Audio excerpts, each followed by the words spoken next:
আসসালামু আলাইকুম। প্রিয় দর্শক, অন্য মঞ্চের আলাপচারিতায় আপনাদের সকলকে আমন্ত্রণ জানাচ্ছি। প্রিয় সুধী, প্রীতীয় শুভেচ্ছা রইল। আজকে আপনাদেরকে যে বিষয়টি নিয়ে কথা বলতে চাই সেটি হচ্ছে স্মরণকালের ইতিহাসে আমরা যারা মধ্য বয়সের মানুষ অথবা যারা তরুণ, তাদের জীবদ্দশায় চোখের সামনে ইরাক, সিরিয়া, আফগানিস্তান এবং লিবিয়া এই কয়েকটি রাষ্ট্রকে ধ্বংস হয়ে যেতে আমরা দেখেছি। এই চারটি রাষ্ট্রের মধ্যে যে চারটি রাষ্ট্রের নাম বললাম, তিনটি রাষ্ট্র আরব আর একটি রাষ্ট্র আফগান।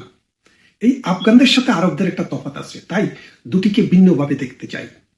আপনারা জানেন আফগানিস্তান সুদীর্ঘ কাল থেকে 50 বছরের অধিক কাল থেকে যুদ্ধ করছে।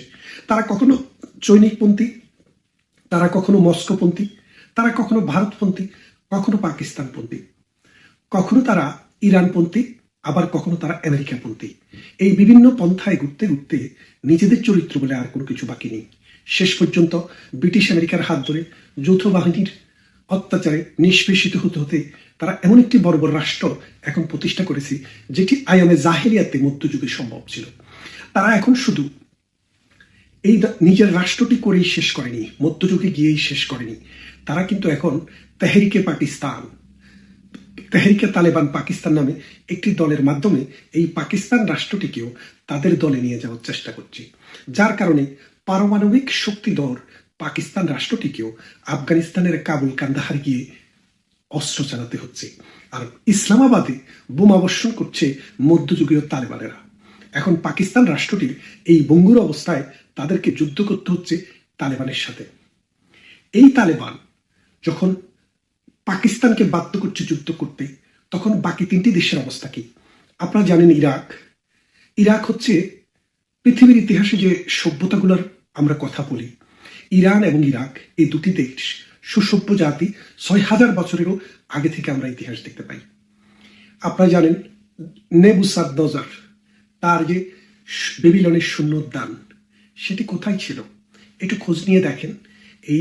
এই সভ্যতা, বেবিলনীয় যে সভ্যতা, পোরাতীয় প্রেতিস নদীর তীরে যে সভ্যতা গড়ে উঠেছিল, সেই সভ্যতার লীলাভূমি ছিল এই বাগদাদ। এই বাগদাদ শুধু সেই প্রাচীন সভ্যতার লীলাভূমি নয়, ইসলামের যুগেও বাগদাদকে কেন্দ্র করেই কিন্তু ইসলামী শিক্ষা, সাহিত্য, সংস্কৃতি সারা পৃথিবীতে ছড়িয়ে পড়েছে। সেই বাগদাদ যখন আমেরিকা মাস ডিস্ট্রাকটিভ উইপন আছে বলে তাদের উপরে আক্রমণ করলো, তারপর এই ইরাক যে রাষ্ট্রটি মধ্যপ্রাচ্যে মানে আরবের মধ্যে সবচেয়ে ধনী রাষ্ট্র ছিল, সেই রাষ্ট্রটি বুকে এমনভাবে মাটি লাগিয়েছে এখন তারা ভিক্ষা করে খায়। তারপর আরেকটি দেশ সিরিয়া। আপনারা সিরিয়ার কথা জানেন। ইসলামের ইতিহাস বললে দামেস্কের কথা আসবে না, তাহলে সেটা ইসলামের ইতিহাসে হয় না। সেই দামেস্ক আজ শুধু পোড়া বারুদের গন্ধ। মানুষ মানুষকে হত্যা করে, বাই বাইকে হত্যা করে, চাচা মামাকে হত্যা করে, মামা খালুকে হত্যা করে। সেই রকম একটা জাহান নামে পরিণত করেছে পশ্চিমা শক্তি। তারপর লিবিয়া। আপনারা জানেন মোহাম্মদ গাদ্দাফিকে ব্যক্তিগতভাবে আমি কখনো পছন্দ করিনি, কিন্তু সে তার দেশে যেইভাবে সে দেশটাকে উন্নত করেছে, আফ্রিকা মহাদেশে 54টি রাষ্ট্র, এই 54টি রাষ্ট্রের মধ্যে কোনো একটি রাষ্ট্রেরও মাথাপিছু আয় বা তাদের অর্থনীতি এই মোহাম্মদ গাদ্দাফি লিবিয়ার 3 ভাগের 1 ভাগ জায়গাতেও ছিল না। ইজিপ্ট তো তাদের সাথে কল্পনাই করা যেত না। সেই মোহাম্মদ গাদ্দাফিকে হত্যার মাধ্যমে এই জাতিকে ভাগ করে এমন একটা যুদ্ধে লিপ্ত, এখন তারা জলদস্যুতা করে সোমালিয়ার মতো। এই দেখেন পাকিস্তান এই আফগানদেরকে ট্রেনিং দিয়েছে, অস্ত্র দিয়েছে, নিজের দেশে জায়গা দিয়েছে, দিয়ে যে আফগান সৃষ্টি করেছে সে আফগান এখন পাকিস্তানকে খেতে বসেছে। ঠিক তেমনি এই ইউরোপ এই লিবিয়ার যুদ্ধে বিদ্রোহী বাহিনীদেরকে অস্ত্র দিয়েছে, সরঞ্জাম দিয়েছে এবং ওই রাষ্ট্রটিকে ধ্বংস করার সমস্ত কাজে সহযোগিতা করেছে। আজকে এই ইউরোপে মাইগ্রেন্ট নিয়ে যে সমস্যা, বোটে করে করে হাজার হাজার মানুষ পৃথিবীর বিভিন্ন দেশ থেকে এই উপকূলে এসে ব্রিটেনের উপকূল, ফ্রান্সের, ইতালির, স্পেনের, পর্তুগালের এবং গ্রিসের উপকূলে এসে যেইভাবে ভিড় করছে, এর মূল কারণ হচ্ছে যখন লিবিয়া রাষ্ট্রটি অস্থিতিশীল হয়ে গেল, এই লিবিয়ার জলদস্যুরা এখন ছোট ছোট নৌকা ভাড়া করে করে এখানে এই আদম পাচারের ব্যবসা করছে। এদের অর্থনীতি, সমাজ এবং রাজনীতি ইউরোপে কঠিনভাবে চ্যালেঞ্জের মুখে পড়েছে এই লিবিয়াকে দিয়ে। তারপর ইরাক যখন অস্থির হলো, সিরিয়া যখন অস্থির হলো, সেখান থেকে জন্ম নিয়েছিল আইএস। এই আইএস সারা পৃথিবীকে অশান্তি দিয়েছে। এই আইএসের দুই একটি বন্দুকের গুলি বাংলাদেশেও হোলি আর্টিজানে আমরা দেখেছি। তাই বলছি, পৃথিবীর কোন একটি সভ্য, সুষ্ঠু, প্রগতিশীল রাষ্ট্রকে যখনই আপনি সাপ্রেস করবেন, তখনই কিন্তু সেখানে ভবিষ্যতে যারা আসবে তারা পুরো পৃথিবীর জন্য কাল হয়ে দাঁড়াবে। তাহলে এখন দেখেন, সেই লিবিয়া, ইরাক, সিরিয়া আজ জমপুরি, সেটা এখন জাহান্নামের মতো রাষ্ট্র। ঠিক তেমনি এই বাংলাদেশটিও গত 17 বছরে একটি দরিদ্র রাষ্ট্র থেকে মধ্য আয়ের রাষ্ট্রে পরিণত হয়েছে। সারা পৃথিবী বলেছে যে উন্নয়নের মডেল যদি তৃতীয় বিশ্বের কোনো রাষ্ট্রকে বলতে হয়, সেটি হচ্ছে বাংলাদেশ। পৃথিবীতে যে 10টি ফাস্টেস্ট গোয়িং ইকোনমি ছিল, সেটি ছিল বাংলাদেশ। বড়, ছোট, মাঝারি এমন কোনো প্রকল্প নেই যেটি বাংলাদেশ করতে সক্ষম ছিল না। সেই বাংলাদেশে 5 আগস্ট 2024 সালে যে লীলা খেলা, যে লীলা চলে, এই বাংলাদেশটিকে ডিরেইল করার যে চেষ্টা হয়েছিল, সেই চেষ্টাটি কিন্তু এখনো অব্যাহত আছে। পশ্চিমা বিশ্ব, বিশেষ করে আমেরিকা এবং নতুন দোস্ত খুঁজেছে তারা পেয়েছে পাকিস্তান। এই পাকিস্তান এবং আমেরিকা মিলে যেই প্রোডাকশনটি দিয়েছে, সেটা হচ্ছে মৌলবাদী, রাজাকার, আলবদর, আল শামস এবং মধ্যযুগীয় কায়দার বর্বর আফগানি প্রোডাক্ট। এই প্রোডাক্ট জেলখানা থেকে কয়েদিদেরকে ছিনিয়ে নিয়ে এসছে।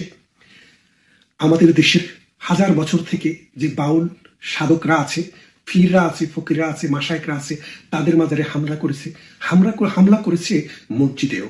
এইভাবে বাংলাদেশের মানুষকে সন্ত্রস্ত করে ফেলেছে। বাংলাদেশের সবচেয়ে বড় যে দুটি দল, একটি বাংলাদেশ আওয়ামী লীগ, আরেকটি বাংলাদেশ জাতীয়তাবাদী দল বিএনপি। বাংলাদেশ আওয়ামী লীগের প্রধান জননেত্রী শেখ হাসিনা বর্তমানে ভারতে আশ্রয়ে আছেন। অসংখ্য নেতাকর্মী জেলে আছেন। 120 জন সাবেক এবং বর্তমান এমপি জেলখানার ভিতরে আছেন। অসংখ্য নেতাকর্মী গ্রাম থেকে, শহর থেকে পালিয়ে নিরাপদ আশ্রয়ে আছেন। এমন একটা অবস্থায় বিএনপি ধারণা করেছিল আওয়ামী লীগকে যত চেপে রাখা যায় তাদের জন্য ততটাই সুবিধা। আওয়ামী লীগকে চাপাতে চাপাতে কোণঠাসা করতে করতে মাঠ খালি করে দিয়েছে। আর আওয়ামী লীগকে এই চাপিয়ে মাঠ খালি করে দেওয়ার পর এই মাঠ তো খালি থাকেনি, এই মাঠ দখল করেছে মৌলবাদী জঙ্গি গোষ্ঠী। এই জঙ্গি গোষ্ঠী এই মাঠটি দখল করে এখন তারেক রহমানকেই আর দেশে যেতে দিচ্ছে না। আপনারা সবাই জানেন, বেগম খালেদা জিয়া জীবন এবং মৃত্যুর সন্ধিক্ষণে লড়াই করছেন ঢাকার একটি হসপিটালে এভার কেয়ারে। তার একমাত্র সন্তান, যিনি গত 18 বছর থেকে বিদেশে আছেন। আমরা শুনছিলাম আওয়ামী লীগের কারণে তিনি দেশে যেতে পারছেন না। আওয়ামী লীগ কিন্তু আজ নেই বাংলাদেশের ক্ষমতায়। এই আওয়ামী লীগ না থাকা সত্ত্বেও তারেক রহমান কিন্তু তার মুমূর্ষ মায়ের পাশে দাঁড়াতে পারছেন না। কেন পারছেন না? একটু ঘেটে দেখেন, ইতিহাসের পাতা একটু উল্টে দেখেন কাহিনীটা কোথায়। কাহিনীটা আমি আমার আরো একটি ভিডিওতে বলেছিলাম। কারণ বাংলাদেশে যে পাকিস্তানের চর যারা ছিল, আর্মি, বিডিআর, পুলিশের ভিতরে, বিভিন্ন বাহিনীর ভিতরে টাকা দিয়ে পালতো, তারা এই 5 আগস্টে একটা বিশেষ ভূমিকা পালন করেছে এবং তারাই পাকিস্তানকে নিশ্চিত করেছে যদি বিএনপি সুষ্ঠু নির্বাচন হয় তাহলে বিএনপি পাশ করবে এবং তারেক রহমান ক্ষমতায় আসতে পারে। আর তারেক রহমান ক্ষমতায় আসলে বাংলাদেশের যে বিদ্যমান ব্যবস্থা, বাংলাদেশের যে বর্ডার, বাংলাদেশের যে অর্থনীতি, সেই কারণে হয়তো তারেক রহমানের পক্ষে এন্টি ভারত সেন্টিমেন্ট বজায় রাখা এবং ভারত বিরোধী অবস্থান ধরে রাখা সম্ভব নাও হইতে পারে। সেই ক্ষেত্রে পাকিস্তান যে বাংলাদেশকে একটি আফগানিস্তানের মডেলের রাষ্ট্রের দিকে নিয়ে যাওয়ার জন্য সুযোগ খুঁজছিল এই জামাতে ইসলামীকে দিয়ে, তারা এই জামাতে ইসলামীকেই তাদের পীর মনোনয়ন করেছে। অর্থাৎ জামাত, সরমনাই, হেফাজত, ইসলামী ঐক্যজোট, এইরকম ভাবে নামে বেনামে খুচরা খাসরির যত ইসলামিক দল আছে সবগুলো একই জায়গায় এসে আফগানি মডেলের একটি রাষ্ট্র করার জন্য তারা সচেষ্ট। এখন আমেরিকা দুইটা দ্বন্দ্বের মধ্যে আছে, দ্বিধা দ্বন্দ্বের মধ্যে আছে। একদিকে চাচ্ছে যে এই দেশে একটি অসাম্প্রদায়িক সরকার হোক, আরেকদিকে পাকিস্তান চাচ্ছে একটি তালিবানি রাষ্ট্র হোক। একদিকে আমেরিকা ডক্টর ইউনূসকে অ্যাসাইনমেন্ট দিয়ে পাঠিয়েছেন, তোমাদের বন্দরটা আমাদেরকে দাও, সেন্ট মার্টিন আমাকে দাও, এটা বন্দর খোলার ব্যবস্থা করো, এয়ারপোর্টটি আমাদেরকে দাও, আমাদের ব্যবসা বাণিজ্য বাড়াও। এদিক দিয়ে ডেনমার্কও প্রেশার ক্রিয়েট করেছিল ডক্টর ইউনূসকে, নতুন একটি বন্দর তাদেরকেও দিতে হয়েছে। এমত অবস্থায় একদিকে অর্থনৈতিক স্বার্থ, আরেকদিকে রাজনৈতিক স্বার্থ। এখন পাকিস্তান চায় রাজনৈতিক স্বার্থ, আমেরিকা চায় অর্থনৈতিক স্বার্থ। এই দুটি দলের মধ্যে যদি সমীকরণটি মিলে যায় যে তুমি রাজনীতি কন্ট্রোল করো আর আমি অর্থনীতি কন্ট্রোল করি, তাহলে কি হতে পারে? আফগানিস্তান। আরে আফগানিস্তান হলে, আফগানিস্তান যেভাবে পাকিস্তানকে খেয়ে ফেলছে, ঠিক ভারতের জন্য এই বাংলাদেশে একটা কঠিন যুদ্ধক্ষেত্র তৈরি হবে। এই বাংলার মানুষ সিরিয়ার মতো, এই বাংলার মানুষ ইরাকের মতো, এই বাংলার মানুষ লিবিয়ার মতো, আফগানিস্তানের মতো যুদ্ধ দেখবে। কয় প্রজন্ম পর্যন্ত যুদ্ধ চলে আমরা জানি না। এই যুদ্ধে আফগানিস্তানের অনেক ক্লায়েন্ট আমার আছে, আমি ব্যক্তিগত জীবনে দেখেছি তাদের যে নৈতিকতা, তাদের যে সততা, তাদের ভেতরের যে ভঙ্গুর অবস্থা, এগুলা যুদ্ধ বিধ্বস্ত দেশে ইচ্ছে ভালো থাকে না। ঠিক বাংলাদেশেও নৈতিকতা ভেঙে পড়বে, সামাজিকতা ভেঙে পড়বে, মানুষের মূল্যবোধ ভেঙে পড়বে, অসাম্প্রদায়িক চেতনা ভেঙে পড়বে। আফগানিস্তানের চাইতে বাংলাদেশের অবস্থা আরো খারাপ হবে। কেন খারাপ হবে? এর কারণ হচ্ছে বাংলাদেশ হচ্ছে 18 কোটি মানুষের একটা দেশ।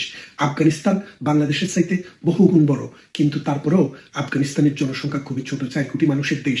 সেখানে আফগানিস্তান 1 কিলোমিটারে যে পরিমাণ মানুষ বাস করে, আমরা তার 5-7 গুণ বেশি মানুষ বাস করি। আফগানিস্তানে প্রতি বছর বন্যা হয় না, বাংলাদেশে প্রতি বছর বন্যা হয়। আফগানিস্তান পাকিস্তানের উপরে নির্ভর করে না, আমাদের 54টি নদী ভারত থেকে প্রবাহিত হয়। সুতরাং এই ভারতের এই নদী অববাহিকায় আমাদের এই পানির গুরুত্ব বাংলাদেশে অপরিসীম। এই পানি যদি না হয়, আমাদের উৎপাদন ব্যাহত হবে, খাদ্যের স্বয়ংসম্পূর্ণতা আমাদের থাকবে না, মৎস্য উৎপাদন কমে যাবে, রবি শস্যের উৎপাদন কমে যাবে, যার ফলে বাংলাদেশে সামাজিক যে হাহাকার, অর্থনৈতিক যে হাহাকার, এটা গগনচুম্বী হয়ে দাঁড়াবে। তার মানে এখন যদি বাংলাদেশের এই সরকার, ইনুসটা একটা বেনিয়ার মতো, ব্রিটিশরা যেভাবে বাংলাদেশে গিয়ে দখল করেছিল, বা পর্তুগিজরা যেভাবে দখল করেছিল, বা পৃথিবীর একটি দেশ আরেক দেশকে যেভাবে দখল করে, ইনুস সেভাবেই এসে বাংলাদেশের দখল নিয়েছে। তার মূল কাজ হচ্ছে বিদেশিদের কাছে আমাদের স্বার্থটি বিকিয়ে দিয়ে আজীবন তিনি ক্ষমতায় থাকুন। এখন জামাতে ইসলামী আমরা শুনেছি ডক্টর ইউনূসকে বিশেষ একটি খবর পাঠিয়েছে, বলেছে যে ডক্টর ইউনূস জামাত যতদিন ক্ষমতায় থাকে ততদিন হয় রাষ্ট্রপ্রধান অথবা সরকার প্রধান, তিনি যেটা চান সেটাই দিবেন, তার বিনিময়ে তারেক জিয়া যেন বাংলাদেশে আসতে না পারে। এর ফলে আওয়ামী লীগও নেই, তারেক জিয়াও নেই, বিএনপিও বঙ্গুর। সেই অবস্থায় তারা এই বাংলাদেশটিকে ক্যাপচার করতে চায় 71-এর মতো করে। 71-এ তারা হেরেছে, এবার তারা হারতে চায় না। এখন বাংলাদেশের মানুষ প্রগতিশীল, অসাম্প্রদায়িক যে মানুষ আছে, সংস্কৃতির ধারাবাহিকতা যারা বিশ্বাস করে, বাঙালিত্বে যারা বিশ্বাস করে, তাদেরকে এখনই জেগে উঠতে হবে।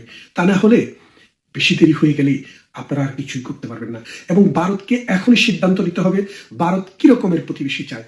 ভারতকে একটি সাম্প্রদায়িক শক্তিকে প্রতিবেশী করতে চায়, নাকি অসাম্প্রদায়িক চেতনার বাঙালির হাজার বছরের যে সাংস্কৃতিক ধারাবাহিকতা, সেই ধারাবাহিকতার শান্তিপ্রিয় মানুষের দেশ করতে চায়। যদি ইসলামিস্টদের যদি এখানে আবির্ভাব হয়, তাহলে ভারতকে প্রতি বছর, এখন তো 10 বিলিয়ন, তখন 50 বিলিয়ন ব্যয় করতে হবে শুধু সীমান্ত রক্ষা করার জন্য। কারণ এই জঙ্গিরা একটা জিনিসে বিশ্বাস করে, মূল্যে শহীদ বাঁচলে গাজী, আমরা সবাই মরতে রাজি। এই মরতে রাজি হওয়া জঙ্গিদের জীবনের মান খুবই নিম্ন। গরু ছাগলের জীবন দাম যেমন, তাদের জীবনের দাম প্রায় সেরকম। তাই তারা মরতে ভয় করে না। আর এই মরতে ভয় না করা, এই মধ্যযুগীয় অন্ধকার বুকে ধারণ করা এই মানুষগুলোকে যদি রুখে দেওয়া না যায়, এই সোনার Bangladesh Afghanistan, Iraq, Syria, Libya হবে। এবং আমাদের এই সোনার বাংলাটি শুধু বিদেশিদের দ্বারা একটি যুদ্ধক্ষেত্রে পরিণত হবে। আমরা, আমাদের প্রজন্ম এই দেশটি চিরতরে হারিয়ে ফেলবে। আসুন আমরা সবাই যার যার জায়গা থেকে এই সাম্প্রদায়িক শক্তির উত্থানের বিরুদ্ধে সোচ্চার হই। এই সাম্প্রদায়িক শক্তি নয়, শুধু এই সাম্রাজ্যবাদী শক্তি, এই ইউনূসের মতো শক্তিকে আমরা নিচ্ছিন্ন করি, আমাদের দেশটি আমাদের দখলে রাখি। ভালো থাকবেন, কথা হবে অন্য কোনো ভিডিওতে, অন্য কোনো দিন।